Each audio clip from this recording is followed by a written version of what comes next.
Hey everyone, John David here. Today I'm going to share with you top 10 useful features that I find useful in iOS 16.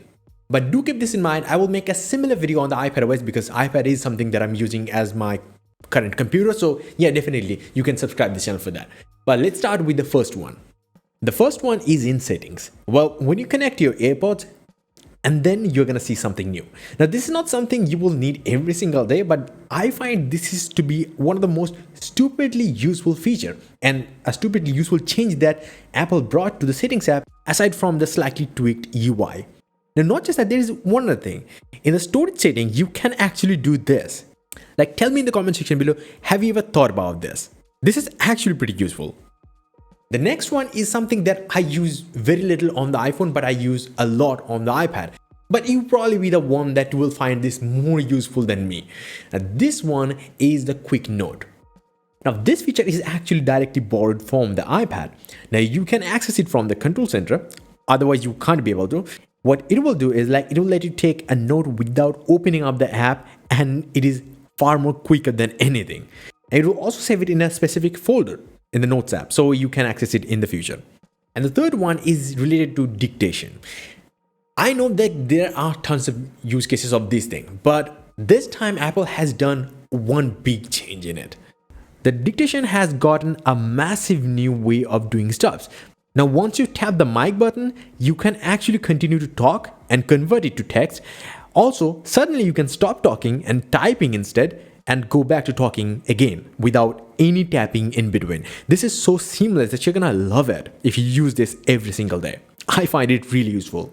Now, the fourth one has to be the subject separation from the image. Now, I know it seems gimmicky to most, but it can come real handy to a lot of people. I'm saying it. I find it to be pretty good considering how it does in a second, but it is still imperfect in many cases. Like, I've seen the edges look real bad, but for some kind of usage, it might just come in real quick handy. I mean, maybe you want to make your own sticker. That's possible. You can take a selfie and do it.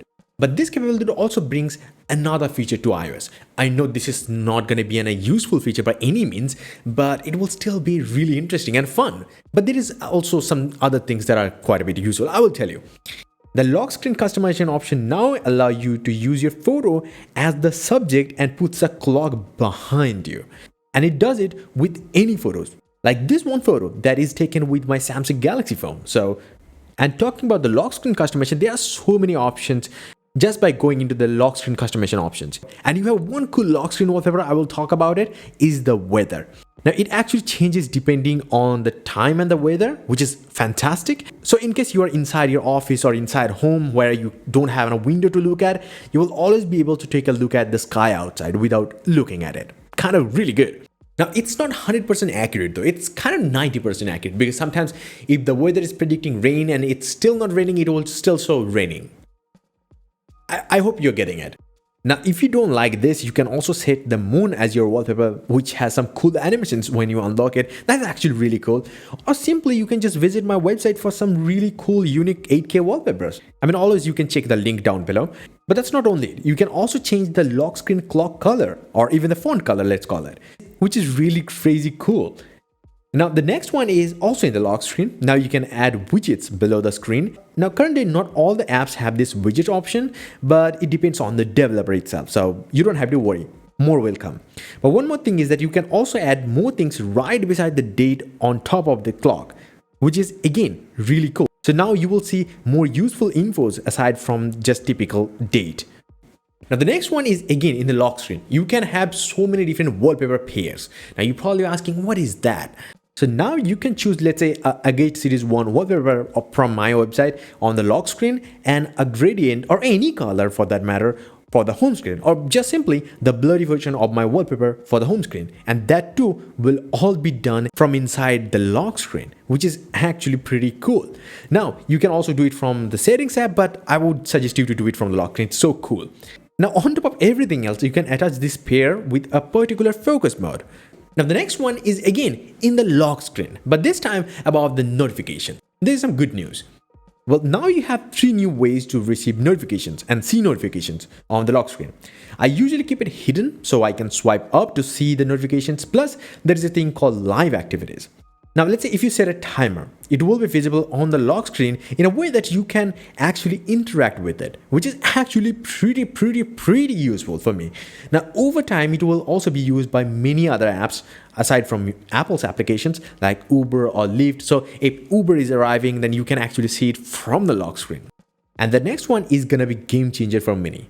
Now you can unsend and edit messages, iMessages. And do keep this in mind, it will only work with people who are also on iOS 16. So if they are by any given chance using iPhone 6, 6S, or even 7 for that matter, well, they're gonna be able to see everything. So whether you edited the message or you unsend it, it doesn't matter. They were gonna see everything.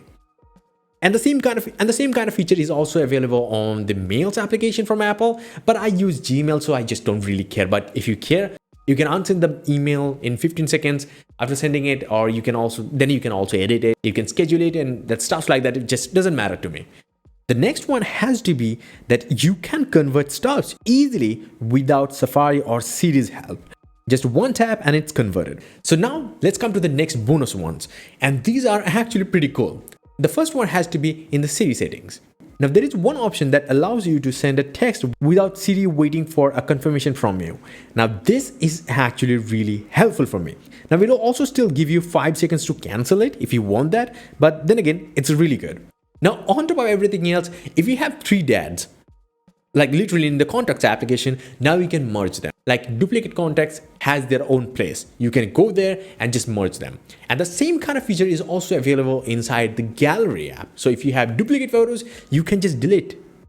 So because I'm talking about the gallery, then yeah, there are more things. This time, gallery actually allows you to hide a photo, like literally hide a photo. Let's say if you have some photos that are not something that you want to show it to anyone, you can actually hide them, and to access them you need the passcode or your Face ID. So what that does mean is like no one can access it unless until you allow someone to do it.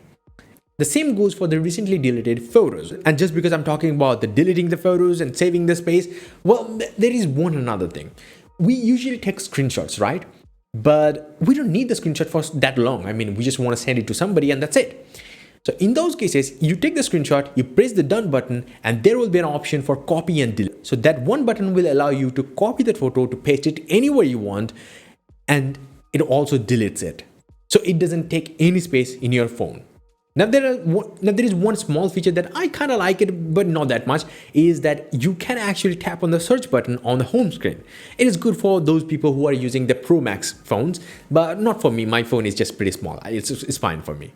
Now, one of the big features that Apple introduced is the lockdown mode. Now, you're probably thinking, lockdown? Well, what is that? Well, this will actually ensure you that you are not getting tracked by anyone, and it will protect your privacy at any given cost.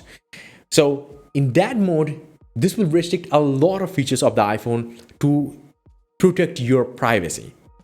Now, there are a few things that I don't find useful that much, like you can pin tabs on Safari.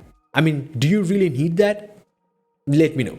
Now, the Face ID can also work in landscape mode, but more specifically for the iPhone 13 and 14 series. So if you have anything older than that, you're not getting this one. Very weird, by the way. Plus, there are a lot of other new options in the focus settings. If you want that, you can check out those. I manually enable them, so I don't really care. So anyway, that's probably it.